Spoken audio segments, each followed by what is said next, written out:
Boa noite, estamos ouvindo, professor. Então, tá bom. Boa noite. Vamos lá. Oi? Boa noite. Então tá, vamos lá. Vocês estão, eu compartilhei aí um arquivo. Vocês estão conseguindo enxergar? Sim. Então, tá bom. Então vamos lá, gente. Boa noite para vocês.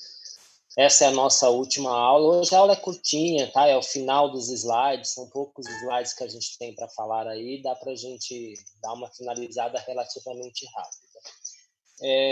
O que eu tenho para falar para vocês é dar uma geral aí sobre os trabalhos. Eu coloquei no portal, eu passei mensagem, deixei uma mensagem no WhatsApp mesmo, coloquei uma figura, mas vamos lá. Então, lembrando, vocês têm para compor a nota de vocês aí para P2.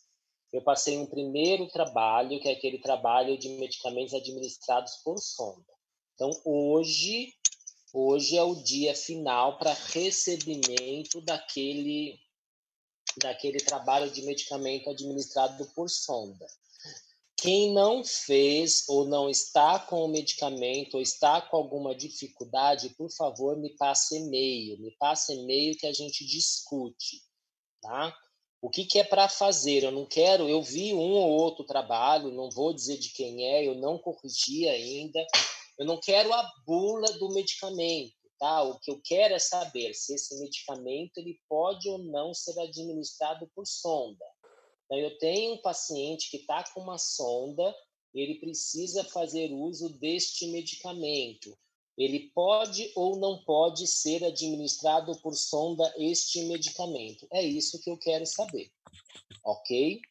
Então, assim, quem não conseguiu me entregar o trabalho, está com dificuldade ou não entendeu algum problema, me mande e-mail ou passa um WhatsApp, mas no particular, não põe no grupo, porque senão fica ruim da gente estar conversando, todo mundo acompanhando a conversa, eu acho desagradável, tá? Mas a data final para recebimento do trabalho é hoje.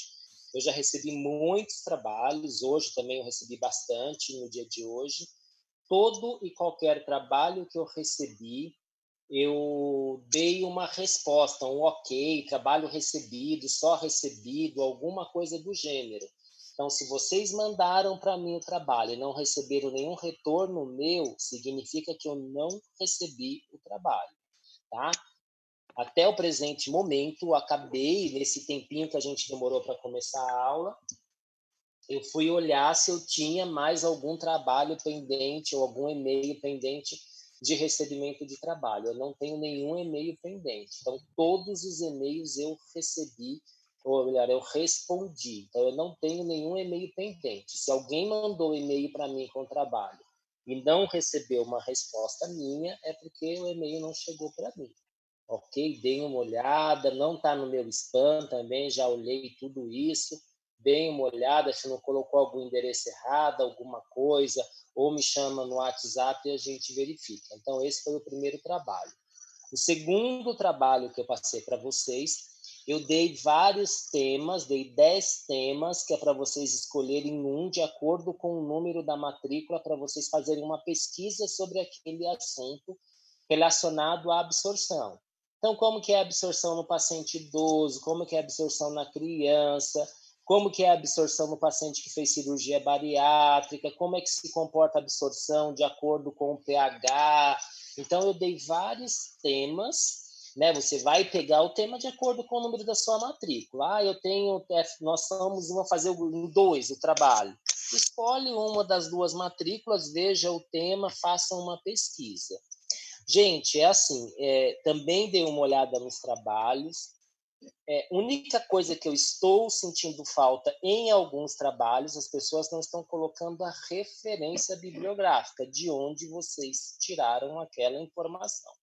Não serei tão grosso, tão rígido, na verdade. Grosso não é a palavra correta. Tão rígido na conferência do trabalho, com relação à bibliografia, estou dizendo. Mas é importante que vocês coloquem de onde vocês tiraram esta informação, tá?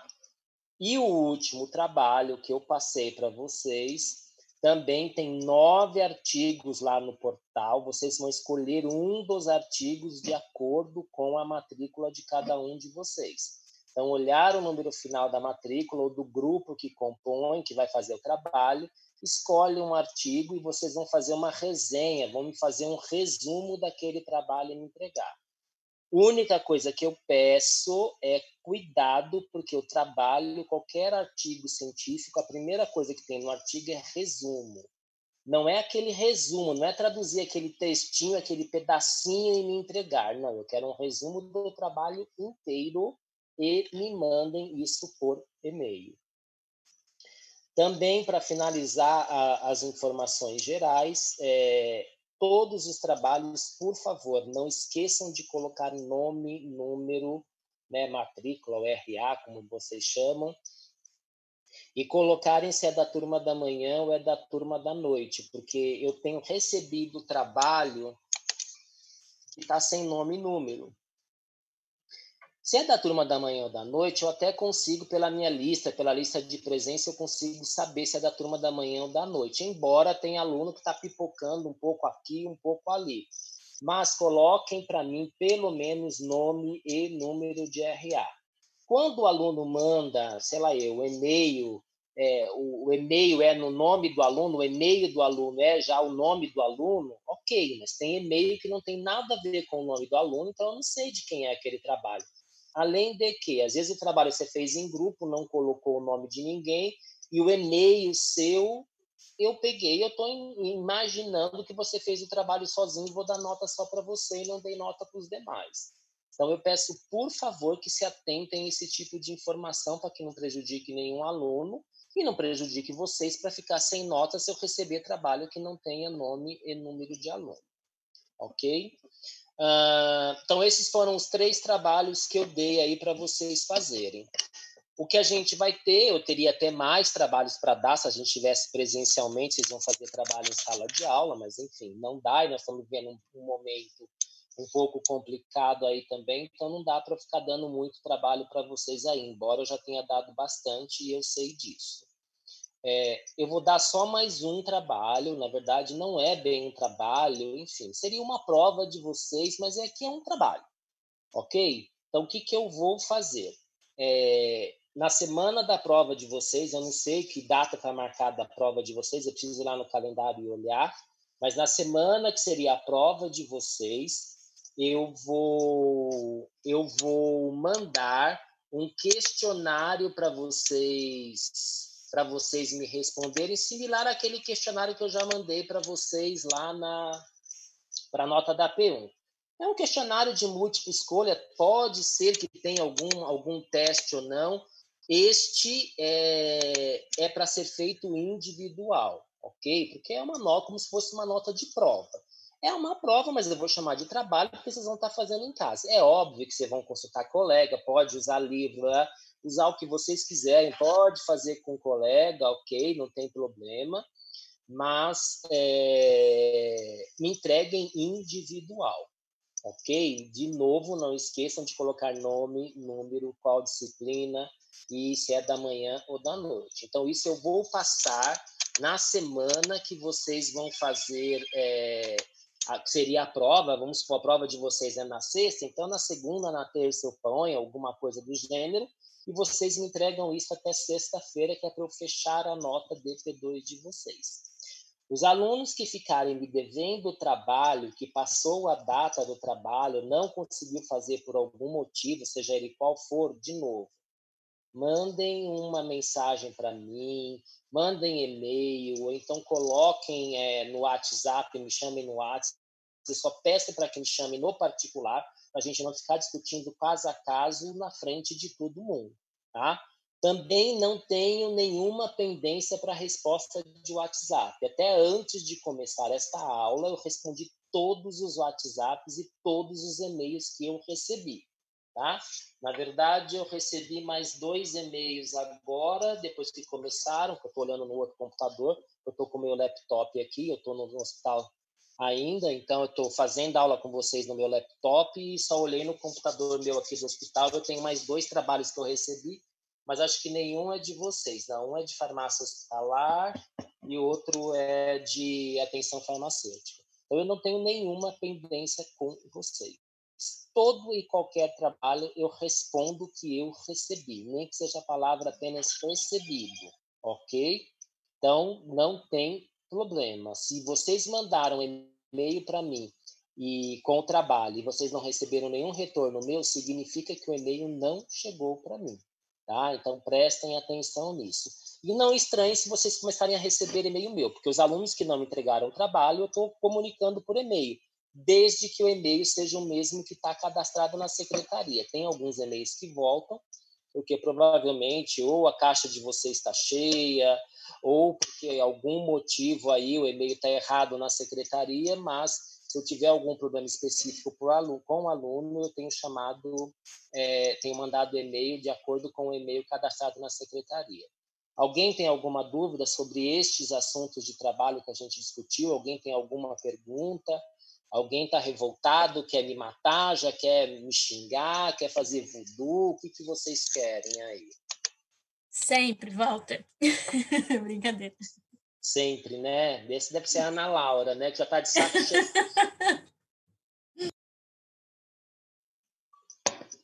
Ok, então tá lá, gente. Se tiverem dúvida, de novo, estou totalmente à disposição. Só peço um pouquinho de paciência realmente, porque como eu estou no hospital, pode ser que eu demore um pouquinho para responder, se eu demorar, mas enfim. Hoje, por exemplo, eu recebi bastante mensagem de aluno. Alguns eu consegui responder na hora, mas muitos eu não consegui responder porque eu tive bastante reunião aqui no hospital. Embora estejamos na pandemia, eu estou com bastante reunião online, videoconferência, por conta de toda essa pandemia aí, algumas decisões que a gente tem que fazer, então eu estou com a agenda bastante cheia de reunião aqui, mas não deixei de responder nenhum e-mail, tá? Então vamos voltar para a aula de hoje aí. Então a gente começou falando de absorção, tá? A gente vai falar só de absorção. Então, alguns fatores, vou continuar falando de alguns fatores que interferem. Então, a gente falou na aula passada, a gente chegou a falar na semana passada sobre fluxo sanguíneo. Então, eu falei, quanto maior for o fluxo sanguíneo próximo do local de ingestão ou administração desse fármaco, mais fácil vai ser a absorção dele, ok? Então, aqui a gente está falando de fluxo de sanguíneo no sítio de absorção por via intramuscular. A gente chegou a ver na aula passada, deixa eu voltar aqui. Aqui a gente viu neste gráfico que eu estou mostrando para vocês, a gente viu que primeiro é a endovenosa, mas lembrem que a endovenosa eu não falo de absorção, porque a via endovenosa, o fármaco está direto na corrente sanguínea, então eu não falo de absorção, porque ele não tem que atravessar nenhuma barreira. Aí depois vem a via intravenosa, depois da intravenosa vem a intramuscular, depois a subcutânea e por último oral. Por que a diferença entre intramuscular e subcutânea? Por conta da vascularização que a gente tem nesses tecidos, nesses locais. Então, esta é a diferença básica que a gente tem aí, tá? Então, aí, ó, o músculo deltoide é muito mais irrigado do que o músculo glúteo. Se eu falar de injeção intramuscular, portanto, no músculo glúteo, a absorção do fármaco ocorrerá mais lentamente do que no músculo deltoide. Gente, não está sendo comentado, ninguém está dizendo que não vai ter uma absorção. A absorção é mais lenta. Mas isso também mais lenta, a gente não pensa que vai demorar muito, não, ok? É que como o deltoide ele é mais irrigado, se a gente também fizer uma fricção assim, alguma coisa do gênero, eu vou ter uma irrigação maior, uma vasodilatação aí, então ele vai acabar sendo absorvido mais rapidamente. Mas, via de regra, a gente também pede para que as injeções intramusculares sejam aplicadas nas nádegas, né, na região glútea e não na região intramuscular. Mas se eu tiver que escolher entre o deltoide e glúteo para uma absorção mais rápida, é no deltoide que ela é mais rápida. Interação com alimento. A gente comentou na aula passada a interação com alimentos, então, de novo, tem alimento que interfere na absorção de fármacos, tem alimento que não interfere. Então, vai depender de qual alimento eu vou estar utilizando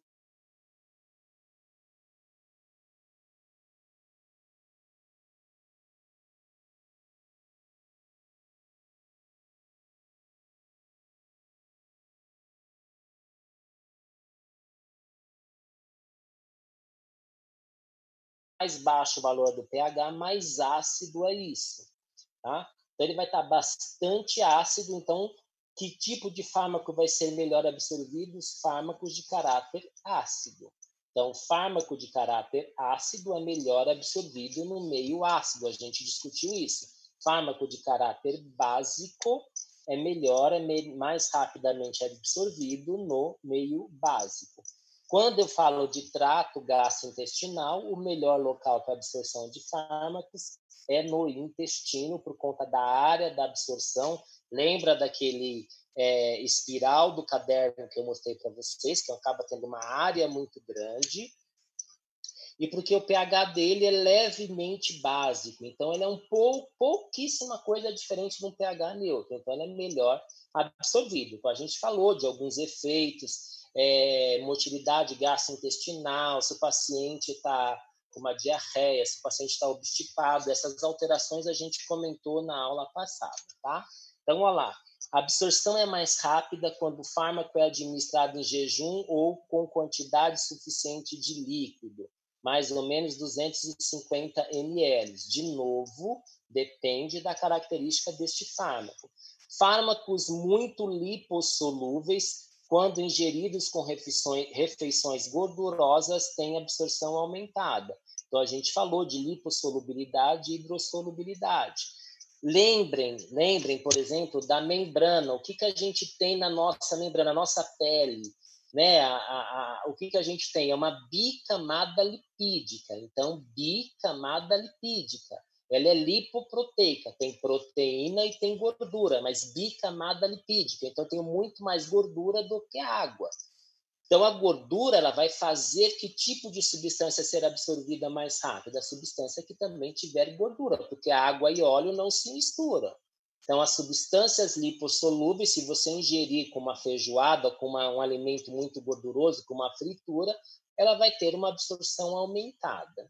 Tá? A gente vai falar ainda hoje, a gente vai finalizar a aula falando desse grau de absorção. Espera só um pouquinho, que eu vou comentar sobre isso daqui a pouco. A absorção por inalação, a gente falou também na aula passada da absorção por inalação. Então, a absorção por inalação ela vai depender basicamente do tamanho da partícula. Se essa partícula vai conseguir ou não atravessar de novo o quê? Atravessar a barreira. Se eu tiver uma partícula muito grande que eu vou fazer via nasal,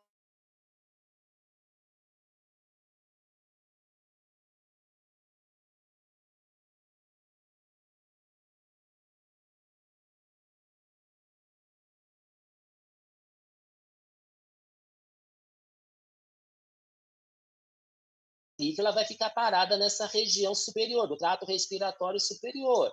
Ou 10 micra ou 1 micra, ela vai conseguir chegar até os alvéolos pulmonares. Então, a gente tem essa diferença de acordo com o tamanho dessa partícula. Então, tem lá, olha, 1 micra ela chega nos alvéolos pulmonares de 2 a 5 micrômetros no tráqueo, região tráqueo-bronquiolar. E 5 micrômetros ela fica parada nessa região nasofaríngea. Então, também tenho que entender.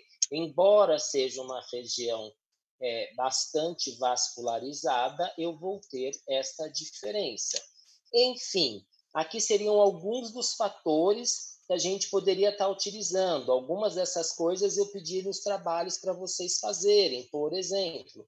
Então, fator, concentração, a dosagem. De acordo com a concentração, for um fármaco muito concentrado, menos concentrado, peso molecular. Peso molecular, um fármaco de menor peso molecular, eu tenho uma maior absorção. Um fármaco de grande peso molecular, o fármaco é bastante grande, ele absorve menos.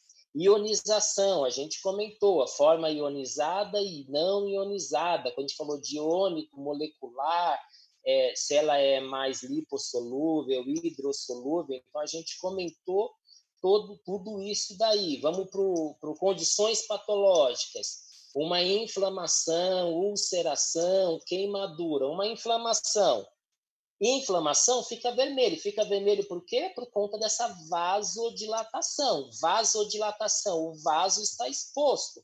Tem muito mais vaso ali. O que acontece? Absorve muito mais. Uma úlcera. A úlcera é um... O que eu posso dizer de uma úlcera? Seria como se você tivesse um ferimento na pele, aquele ferimento exposto, uma ulceração. Então, tá lá, o vaso está exposto, certo? Uma queimadura, está tudo exposto. Então, eu tenho uma maior absorção nisso tudo, ok? Então, isso tudo eu pedi no trabalho e a gente chegou a discutir alguma dessas coisas. A última coisa para a gente conseguir finalizar a aula aí é falar de biodisponibilidade.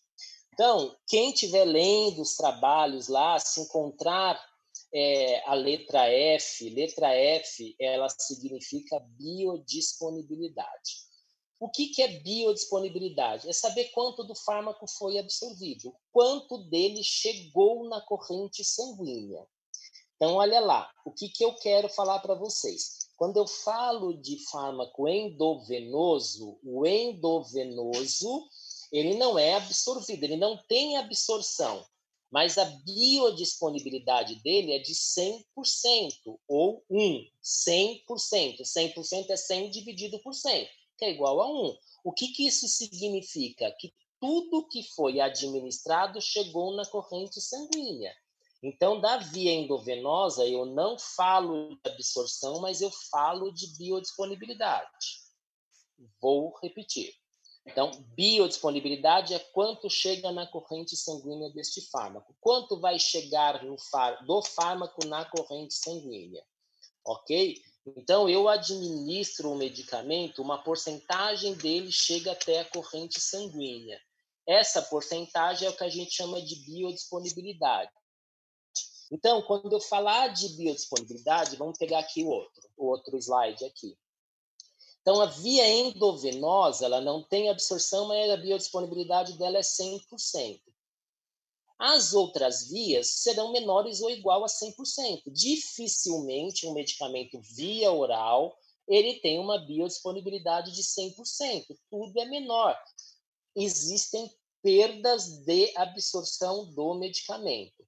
Então, eu tenho um medicamento que tem uma absorção de 70%. O que significa isso? Da dose inteira que você administrou, o máximo que vai ser absorvido é 70% daquela dose, desde que você tome de maneira correta. Olha a palavra que eu utilizei, o máximo que vai ser absorvido. Supondo que você tomou qualquer medicamento que tem 100 miligramas. Então, o medicamento que você tomou tem 100 miligramas.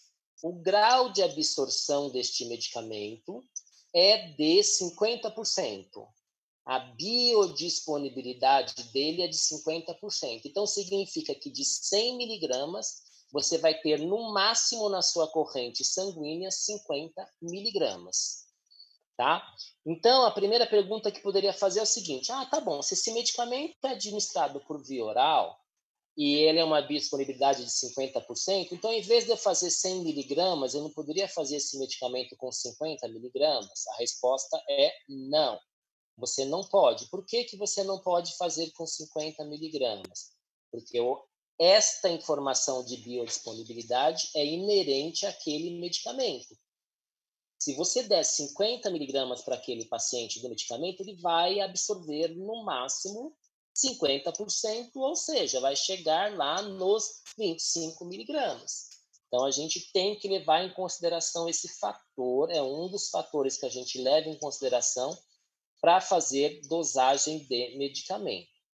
Eu vou exemplificar uma outra coisa.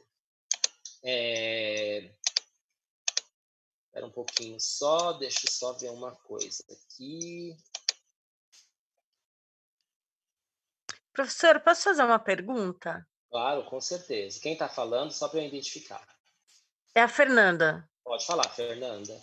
Professor, então, como que eu posso dizer?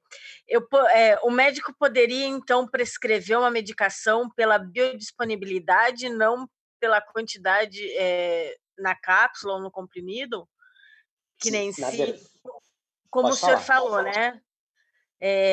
De um comprimido de 100 miligramas e a biodisponibilidade ser de 50, ele poderia, então, que nem um remédio que eu precisaria de 100 miligramas para biodisponibilidade, então ele teria que estar prescrevendo 200.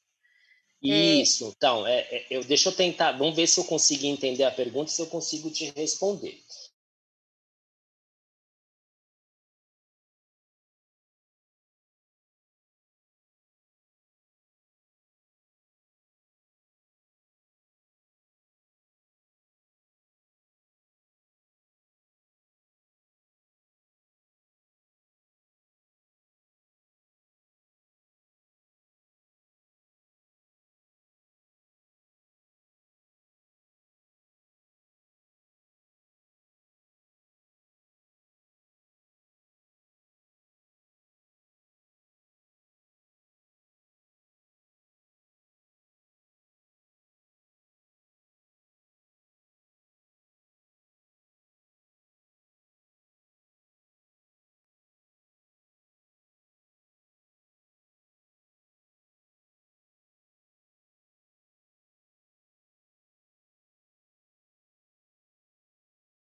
Gente, eu não vi que estava acabando o tempo aí, eu acabei continuando falando aí, mas aí eu vou voltar aí com vocês. Só vou esperar mais 1 minutinho, 2 aí, para ver se entra mais alguém da hora que caiu a conexão, e aí eu já inicio. Só peço para que esperem só um pouquinho, por favor.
Bom, acho que eu já aceitei todo mundo. Estão me ouvindo aí? Podemos continuar?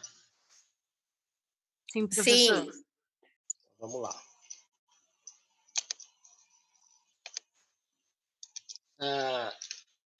Então, está falando da via de administração aí da biodisponibilidade, tentando responder a pergunta da Fernanda, que a Fernanda fez. Então, na verdade, quando vocês vão aprender isso comigo um pouco lá no ano que vem, quando a gente vai fazer avaliação de novos fármacos, ou quando a indústria está desenvolvendo ou pesquisando um novo medicamento, a gente tem algumas fases que a gente utiliza aí de pesquisa, tá? Então, a gente tem ensaio clínico de fase 1, fase 2, fase 3. Isso a gente vai discutir no ano que vem. Mas, quando ele chega no medicamento final, para saber qual é a dose que ele vai dar para o paciente, ele fez toda a conta de cinética inversa. Quanto esse paciente excretou, quanto ele metabolizou, quanto ele distribuiu, e qual seria a dose ideal para ele, que ele teria que tomar considerando essa biodisponibilidade. Ou seja, se vamos pegar o exemplo que a Fernanda fez para mim, se o paciente precisa, para ele ter uma ação, precisa de 100 miligramas no organismo, se esse medicamento tem uma biodisponibilidade de 50%, significa que esse paciente vai ter que tomar o quê? Esse paciente vai ter que tomar exatamente a dose dobrada. Gente, tem alguém com o microfone ligado, por favor, desligue. Vai de Uber, então. 7h pouco. Que horas são? 9h. Gente, por favor, tem alguém com o microfone ligado, desligue. Vamos lá. Eu não estou vendo a Fernanda na sala. Você está na sala, Fernanda? Tô sim, professor. Tá. Agora eu te achei, desculpa. Deu para entender? Você entendeu o que eu falei? Não. Sim, porque que nem hoje, professor, hoje eu fiz uma risperidona para um menino. O médico tinha pedido de risperidona de 1 ml, de 1 mg por ml. E quando eu fui pesar a risperidona, eu pesei 0,06 de risperidona. Então, resumindo, a cada 1 ml eu vou ter esse 1 miligrama de risperidona? Não. Você está falando da manipulação, né? Porque assim, Então, ele pediu 1 miligrama por ml, mas você estava fazendo o frasco com quantos ml? 60. Então, você deveria pesar 60 miligramas. É que 60 miligramas é 0,06 gramas. Não sei se você acompanhou o que eu estou falando. Isso mesmo, 0,06. Gramas. Então, 0,06 gramas. Então, toda vez então, que ele tomar 1 ml, vai ter 1 miligrama. E aí ele vai absorver esse 1 miligrama mesmo ou não?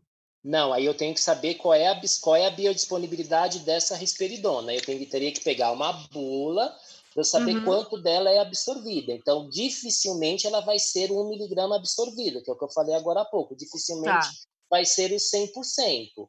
Pode ser próximo de 100, mas dificilmente vai ser o 100%. Então, ela vai absorver de acordo com a biodisponibilidade desse fármaco. Eu só quero fazer um único comentário que é super importante em cima disso que eu estou discutindo com a Fernanda.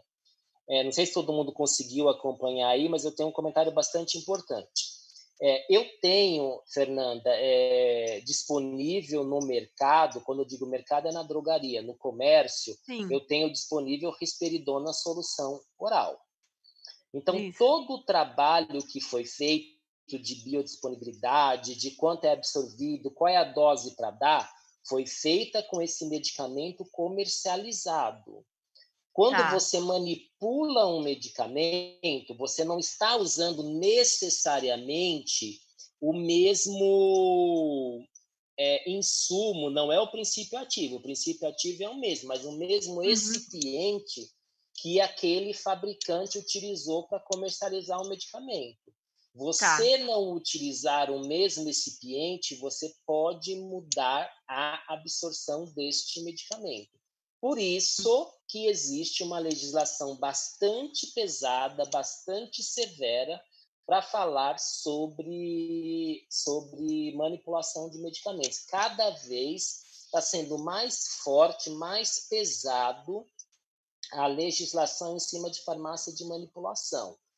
Por quê?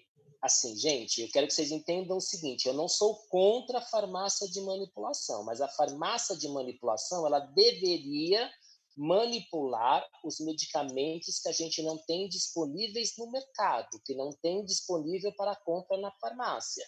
Aqueles que têm disponíveis para compra, ela não deveria manipular. O problema que que a gente tem é que o medicamento que a gente tem na farmácia, ele é muito caro, então utiliza-se a farmácia de manipulação para baratear esse custo. Mas eu quero que vocês entendam exatamente isso, falando de absorção. A absorção foi feita com aquele medicamento pronto, feito na indústria. Eu não sei quais foram os recipientes que ele utilizaram, qual é o fabricante, qual é a marca, que ela utilizou. Na farmácia de manipulação, ela está usando um outro recipiente, provavelmente diferente daquele que a indústria utilizou. Isso pode alterar a biodisponibilidade. Deu para entender, não? Entendi sim, professor. Gente, o restante aí, tudo bem? Deem um sinal de vida aí. Não sei se a gente ficou aí quase 5 minutos, 10 falando disso. Espero que o pessoal tenha entendido aí. Ok, Isso é professor. super importante. Tudo entendido. Não estou dizendo que não deva utilizar manipulação. Não foi em nenhum momento eu falei isso. A gente só tem que tomar, por isso que eu falo. Eu uso manipulação? Eu uso, mas eu tomo muito cuidado com a farmácia de manipulação que eu vou utilizar, porque eu conheço a farmácia, conheço os princípios ativos, eu sei que eles manipulam de forma adequada, então a gente discute muito isso. Tá? Então, essa absorção, essa biodisponibilidade, ela tem uma informação que consta na bula qual é a biodisponibilidade, desde que a gente não tenha nenhum fator que altere essa biodisponibilidade. O que eu quero dizer com isso? Todos aqueles fatores que eu pedi nos trabalhos para vocês. Então, se o medicamento é para tomar de estômago cheio, o paciente tomou de estômago vazio, ele vai ter uma absorção, é óbvio que vai, mas vai ser uma absorção reduzida. Então, você está alterando a absorção, está alterando o grau de biodisponibilidade desse fármaco. Então, o alimento vai estar atrapalhando.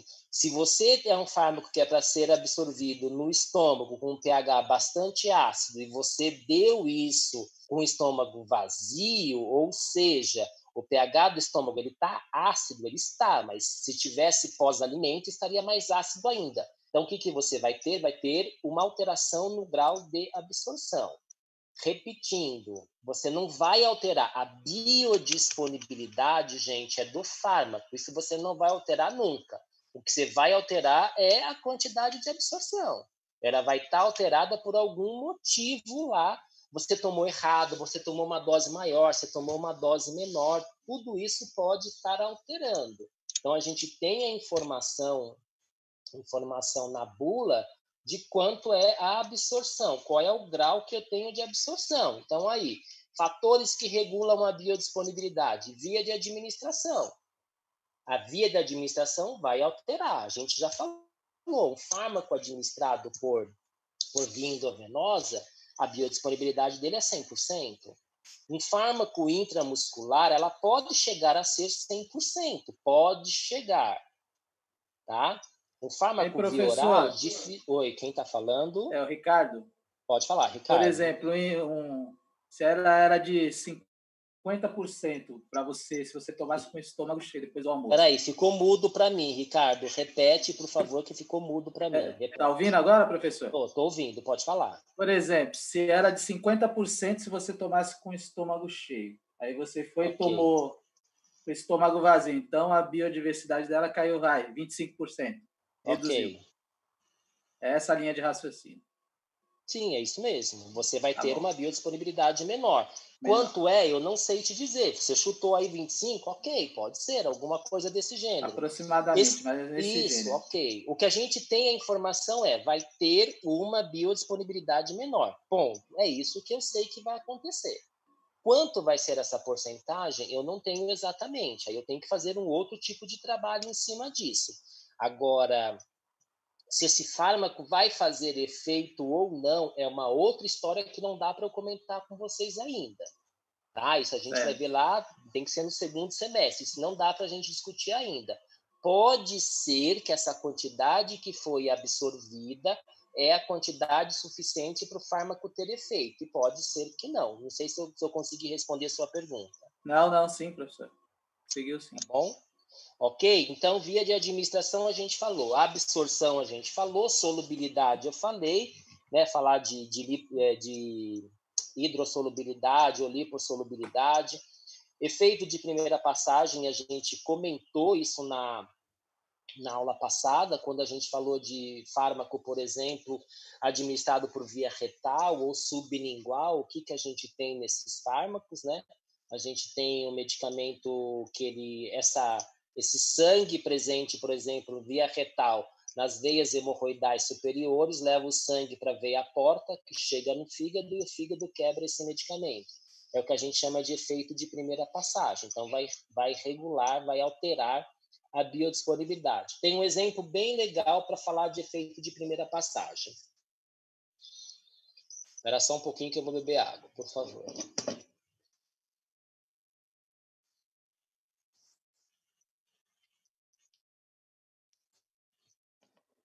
Não sei quem conhece o medicamento propranolol, tá? O propranolol, ele é um antihipertensivo, é um medicamento da classe dos beta-bloqueadores, tá? O propranolol, ele tem um alto efeito de primeira passagem, tá? Então, o que acontece? Eu tenho comprimidos de propranolol, que ele pode ser de 10, de 40 e 80 miligramas. Então, um comprimido de propranolol, ele pode ter até 80 miligramas cada comprimido. No Brasil, a gente não tem propranolol injetável, mas eu tenho propranolol injetável fora do país. O propranolol injetável, ele tem 1 miligrama, cada ampola tem 1 miligrama de propranolol e é administrado por via endovenosa. Então, repetindo, o comprimido tem 10, 40 ou 80 miligramas e a ampola tem apenas 1 miligrama por via endovenosa. Quem é mais forte, o comprimido ou o injetável? O injetável. Injetável. Então vamos lá. O comprimido tem até 80, o injetável tem apenas 1 miligrama. Se a gente olhar esta informação, fica parecendo que o comprimido tem como ele tem 80 vezes a concentração da ampola, que ele seria mais forte, mas o injetável, ele é endovenoso, eu falei. Ele vai direto na corrente sanguínea, então ele não tem o efeito de primeira passagem hepática. Ele também não é mais forte o injetável que o comprimido, porque este 1 miligrama do injetável seria a dose necessária para que chegue na corrente sanguínea e tenha o seu efeito. Lembra lá do que a gente acabou de falar com que a Fernanda... Espera só um pouquinho, Ana. Eu já deixo, só eu terminar esse raciocínio. Lembra um pouquinho do que a Fernanda comentou. Então, se tem que chegar na corrente sanguínea 100 miligramas, eu dou um comprimido de 200, porque a biodisponibilidade é 50? Sim. Então, se eu tenho que o paciente ter 1 miligrama na corrente sanguínea, ele está tomando 80, por quê? Porque se 80 que ele tomou, ele vai ter esse efeito de primeira passagem, vai quebrar isso todo no sangue. Para ter a sua ação, eu vou precisar desses 80 miligramas. Não sei se eu consegui ser claro ou não, mas pode falar, Ana. Então, na verdade, é só por uma questão de ser mais rápido mesmo. Por isso que a endovenosa... Isso, é isso mesmo. O efeito vai ser o mesmo. Isso, perfeito. Tomar os 80 e tomar 1 miligrama. 1 miligrama. Isso, é o efeito mesmo, perfeito. Se você pega a furosemida, que é o Lasix, o comprimido de Lasix, ele tem 40 miligramas. O injetável tem 20 miligramas. O injetável é mais fraco do que o comprimido? Não. O comprimido tem o problema da biodisponibilidade, eu tenho quanto dele vai ser absorvido. O injetável é endovenoso, está direto na corrente sanguínea, então eu vou receber os 20 miligramas. O efeito vai ser o mesmo. O que você comentou está perfeito. O que eu vou ter é um efeito mais rápido com o injetável, porque está direto na corrente sanguínea. O comprimido vai ter que primeiro... Lembrar lá do início da aula que a gente teve na semana passada. Vai ter que primeiro desintegrar, desagregar, estar em solução, para depois passar as barreiras e ser absorvido. Ficou claro? Sim. Ok. Mas eu tenho mais uma pergunta, mas eu não sei se Pode falar. Por que no Brasil a gente não usa esse medicamento injetável? Porque não é viável, ele é um medicamento relativamente caro para um uso que as pessoas encontram outras drogas que têm um efeito semelhante, como, por exemplo, metoprolol. Então, é uma droga que ela tem, por conta desses efeitos, por conta dela dar uns efeitos colaterais bastante interessantes, é uma droga que acabou em desuso aqui, a gente acabou optando por não utilizar, porque a gente tem alternativas para isso. Ok? O último fator que eu tenho aí para falar, então, por exemplo, é a instabilidade química. Então, eu falei para vocês, o AS, ácido acetil salicílico. Eu não tenho AS em xarope, o AS em gotas, que seria mais fácil para eu dar para uma criança. Por que que eu não tenho tudo isso? Eu não tenho isso por conta da instabilidade química. O medicamento não é estável naquela forma farmacêutica, então eu não consigo fazer isso, ele não vai ser absorvido. Não adianta, porque eu não vou ter o medicamento lá. Neomicina, não existe neomicina xarope, certo? Por que que não existe? Porque ele não é estável naquela forma farmacêutica, ok? Existem algumas formas que o pessoal até manipula, faz numa concentração um pouco diferente, ok? Mas comercialmente a gente não trabalha. Aqui eu tenho um exemplo de efeito de primeira passagem hepática. Então, se vocês pegarem lá com alta passagem hepática, eu tenho esses exemplos aí, né? O propranolol tá nela, simvastatina tá nela, verapamil tá nela. Então, é isso que eu quero que vocês guardem. Quando eu falo de biodisponibilidade, é quanto do fármaco foi absorvido. Só tenho que lembrar que isso é inerente do princípio ativo e o que consta na bula, consta a informação se a droga estiver sendo tomada de forma correta. Se não tem interferência de alimentos, se o paciente não tem nenhum problema, se o paciente não está obstipado, tudo aquilo que a gente falou, se não tem interferência na absorção deste fármaco. E levar em consideração esse efeito de primeira passagem hepática. Então, eu tenho aí, ó, biodisponibilidade oral, por exemplo, de ácido valproico. Então, o ácido valproico ele tem uma biodisponibilidade oral de 100%, tá? Ou igual a 1. 100%, pensem em 100 dividido por 100, tá? 100%. Acetaminofeno, que é uma coisa que eu tirei de um trabalho em espanhol, tá? Por isso está escrito dessa forma, biodisponibilidade, acetaminofeno, tem acento, ok? Então, a acetaminofeno, a biodisponibilidade oral dela é de 88%. Então, 88%, 88 dividido por 100 dá 0,88. Então, se você pegar o comprimido de acetaminofeno de 500 miligramas, você não vai chegar na corrente sanguínea os 500 miligramas. Vai chegar na corrente sanguínea apenas 88% disso, ou seja, 440 miligramas daqueles 500, e assim por diante. Gentamicina, a biodisponibilidade oral dela é 0. O que significa isso? Não adianta eu fazer um comprimido de gentamicina, um xarope de gentamicina, qualquer coisa via oral de gentamicina, que ele não será absorvido, e assim por diante. O exercício que eu iria dar, acho que não dá para enxergar muito bem aí, tá? Mas o que eu quero falar para vocês, né? Eu não vou nem falar deixa aqui, eu até posso, mas enfim. Dependendo da forma farmacêutica, eu posso ter também biodisponibilidade diferente. O que eu quero dizer? Quem do grupo aí trabalha em drogaria? Alguém se manifeste, por favor.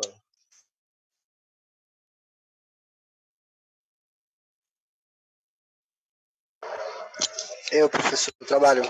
Quem é eu? Irlano. Tá bom, Ilano. Vamos lá, Ilano. Vamos imaginar o seguinte, é que antibióticos, teoricamente, você não pode dispensar sem receita, mas vamos fazer um exercício mental aqui que é tranquilo para fazer. Vamos imaginar que o paciente chegou com uma receita de amoxil lá, amoxicilina, para ele tomar 500 miligramas de amoxil, uma cápsula a cada 8 horas. Só que acontece o seguinte, gente, uma cápsula a cada 8 horas de 500 miligramas. Esse paciente, ele informa para você que ele não consegue engolir aquela cápsula, ele tem dificuldade de deglutição. Aí você fala para ele que você tem o amoxicilina suspensão. Então, em vez de ser o cápsula, ele vai tomar o líquido, porque o líquido ele não vai ter problema para deglutir. O líquido de amoxicilina, você tem, por exemplo, o amoxicilina que ele tem 250 miligramas em 5 ml. Então, eu vou repetir para quem não conhece muito de medicamento, quem não entendeu. Eu tenho o mesmo medicamento, a amoxicilina, em várias formas farmacêuticas. O comprimido, a cápsula, eu tenho várias dosagens, o médico prescreveu cápsula de 500 miligramas, para ele tomar uma cápsula. E esse paciente informa que não dá para ele tomar cápsula, ele não consegue tomar cápsula, então ele estaria tomando a suspensão. A suspensão é 250 miligramas, tem dessa suspensão, em cada 5 ml dessa suspensão. Você substituiria para esse paciente, você daria para ele tomar como, Ilana? Então, professor, é porque como mudou de líquido para comprimido, o líquido, ele... Primeiro que, por lei, a gente não pode trocar, né? Um antibiótico. Não, ok. Vamos imaginar que você pegasse, você pudesse. Que eu tivesse uma drogaria de bairro, né? Oi? Que eu tivesse numa drogaria de bairro, né? Que quisesse vender. Não só isso. Não, vamos imaginar, porque eu quero dar exemplo, como a maioria não trabalha em farmácia, fica difícil eu ficar falando exemplos que a pessoa às vezes nunca ouviu, não conhece. Então, eu peguei um exemplo que, teoricamente, todo mundo já ouviu falar. Mas eu sei que não pode substituir, eu sei. Mas imaginando que pudesse, como você faria? Então, o que eu faria, pelo que eu sei, é que se eu fosse trocar o comprimido pelo líquido, o líquido ia ter uma absorção mais rápida e ia excretar também mais rápido. Então, não ia ser igual. Ou eu ia ter que dar uma super dosagem na pessoa, ou eu não trocaria. O certo que eu faria é não trocaria. Mandaria ela em outra drogaria. Ok. Grosseiramente, a gente acaba trocando esse medicamento, tá? O que não está muito errado, é lógico. Para esse medicamento específico, a gente não pode trocar, mas pensando no geral, a gente trocaria dizendo o seguinte: não tem 250 miligramas em 5 ml? Se ele precisa tomar 500 miligramas, ele vai tomar 10 ml dessa solução. Oi, Ana, fala. Você ia falar alguma coisa? Não, tô falando que ele tomaria 2 vezes aquela dosagem de 5 ml. Isso, porque tem 250 miligramas em cada 5, eu daria 10 ml para ele. Mas o Ilano fez um comentário bastante importante, ok? Acontece o seguinte: a biodisponibilidade da solução é diferente da biodisponibilidade da cápsula. Então, o que isso significa? O quanto vai absorver e chegar na corrente sanguínea não necessariamente é a mesma que vai chegar da cápsula. Então, eu tenho diferenças nessa absorção. Se eu tenho diferença nessa absorção, eu posso ter diferenças na ação do medicamento. Por hora, o que eu vou falar para vocês é: a gente pode substituir? Sim. Eu vou ter grandes problemas? Não. Eu diria neste momento que não, embora a biodisponibilidade seja diferente. Por que eu diria para vocês que não? Porque, assim, o que a gente tem que saber, vocês vão aprender comigo lá no segundo semestre, medicamentos que são perigosos e medicamentos que não são perigosos. Os medicamentos perigosos, a gente não pode fazer esse tipo de alteração. É o medicamento que a gente chama de baixo índice terapêutico, tá? Então, os medicamentos de baixo índice terapêutico, a gente não faz esse tipo de substituição. Os demais medicamentos que são seguros, e ele é seguro por quê? Porque a dose que faz efeito está muito longe da dose que mata. É isso que eu vou dizer de segurança. Digoxina, se o paciente tomar um comprimido, ele tem uma ação. Se ele tomar 2 comprimidos, ele pode morrer com apenas um comprimido a mais de digoxina. Então, a digoxina não é uma droga segura. Não é uma droga que tem um alto índice terapêutico. Ela tem um baixo índice terapêutico. A dose que faz efeito é próxima da dose que mata. Um comprimido faz efeito. 2 comprimidos pode matar o paciente.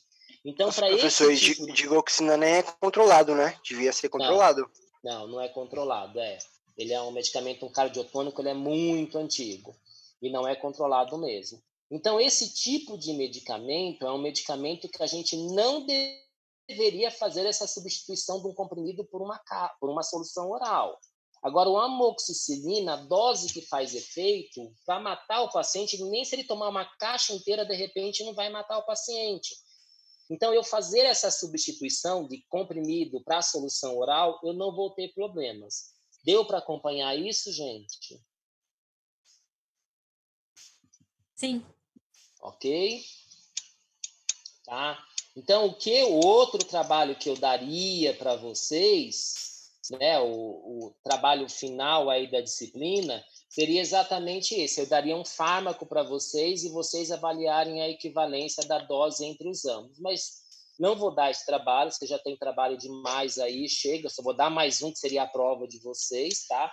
Mas acho que eu já dei trabalho demais aí para vocês, mas eu gostaria que vocês só entendessem. Deixa eu ver, tem 2 perguntas aqui. Uma pergunta me fizeram antes se o Dramin tem efeito de primeira passagem.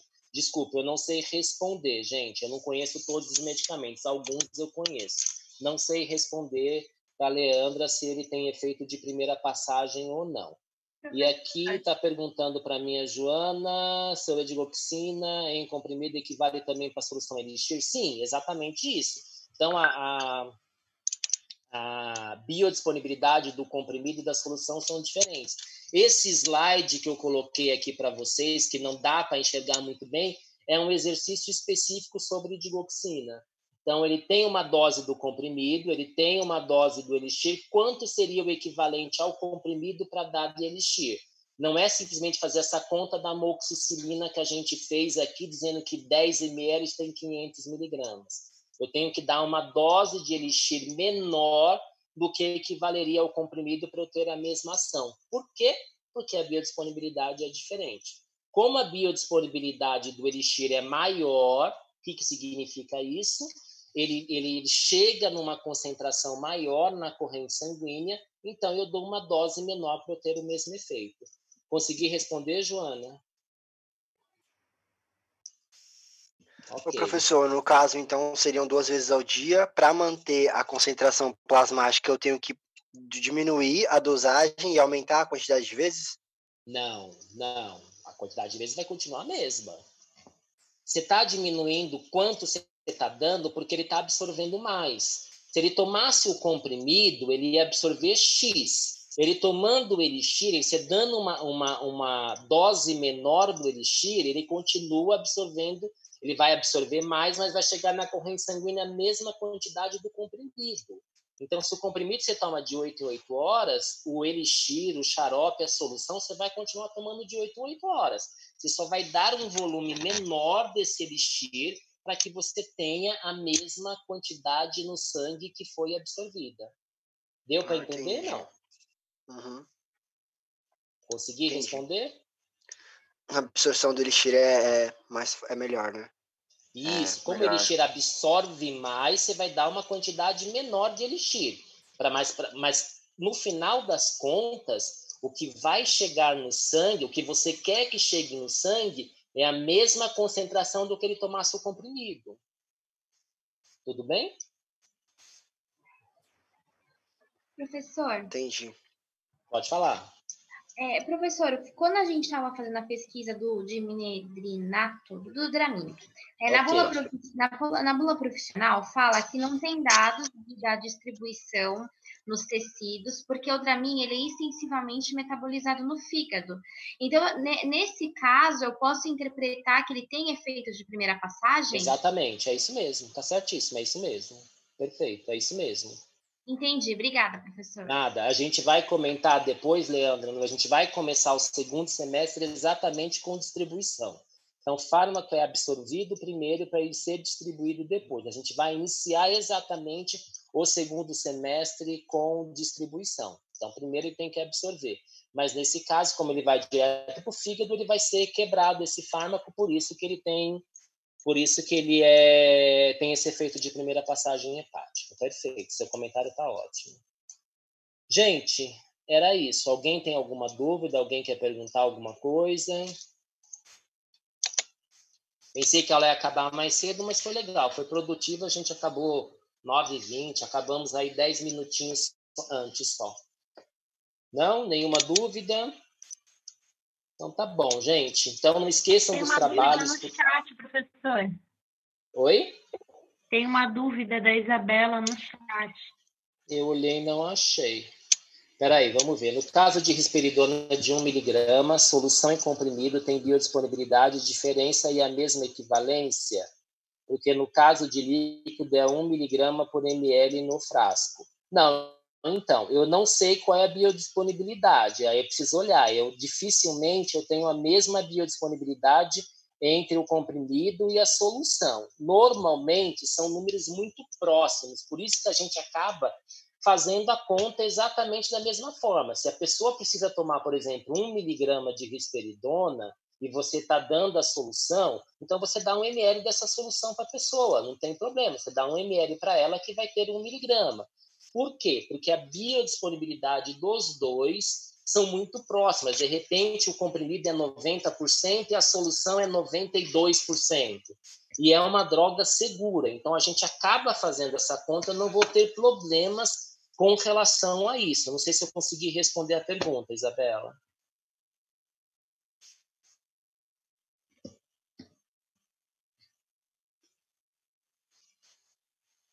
Vamos lá, dou-lhe uma, dou-lhe duas. A Isabela não se pronunciou.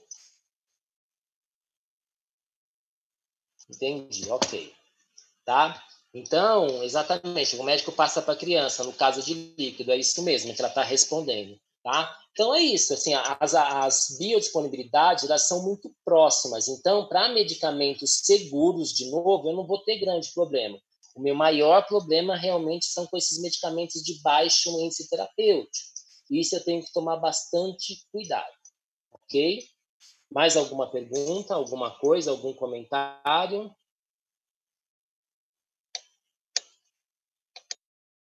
Então tá, gente, olha, os trabalhos estão todos postados lá.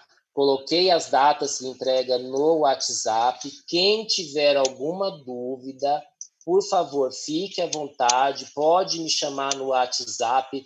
Dúvidas, eu prefiro que me chame no particular, que eu acho que é melhor, é mais tranquilo para a gente discutir, ok? Que ninguém precisa ficar vendo a dúvida de todo mundo.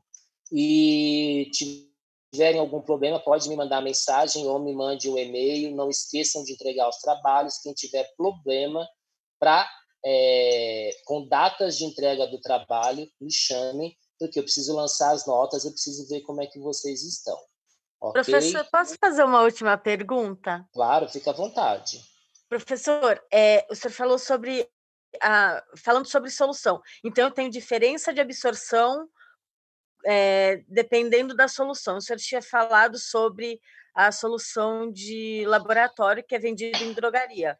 Tem diferença da solução que eu faço a diluição da medicação na manipulação. Sim. Assim como tem diferença na absorção da medicação, como um elixir, uma tintura, um extrato. Isso, Cada perfeito, um tem um tipo de absorção. Tem uma biodisponibilidade diferente, perfeito.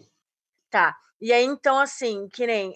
eu não sei como é fabricado os xaropes de laboratório, né, da drogaria.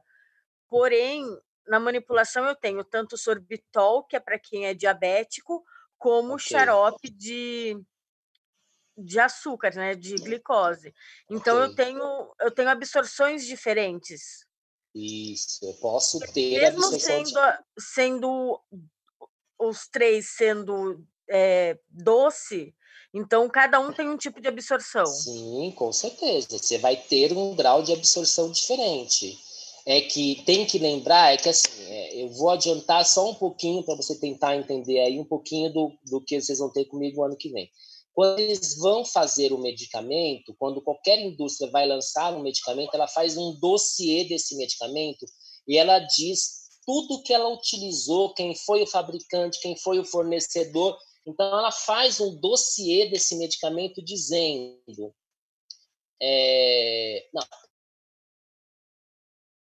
Outro exemplo que fica mais tranquilo da gente fazer. Tá. Você está fazendo um bolo de cenoura. E a Joana também vai fazer um bolo de cenoura. E eu quero comer os 2 bolos de cenoura na próxima aula, quando a gente voltar da quarentena. Na primeira aula, a Fernanda está intimada a trazer um bolo de cenoura e a Joana também trazer um bolo de cenoura. Não esqueçam que eu não como chocolate, então não me tragam chocolate, ok? Não ponham chocolate nesse bolo, só a cenoura. Pode deixar. Eu vou comer o bolo da Fernanda e vou comer o bolo da Joana. Os dois vão ter o mesmo gosto? Não. Mas os dois são bolo de cenoura. Se de repente vocês utilizarem a mesma receita, pegarem a receita, sei lá, do mesmo site, qualquer coisa do gênero, e fizerem, eu também provavelmente não vai ter o mesmo gosto.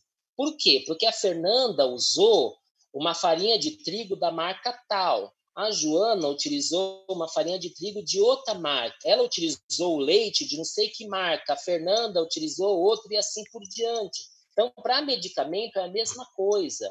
Aquele medicamento que você tem na drogaria, ele foi produzido, ele foi industrializado com um fabricante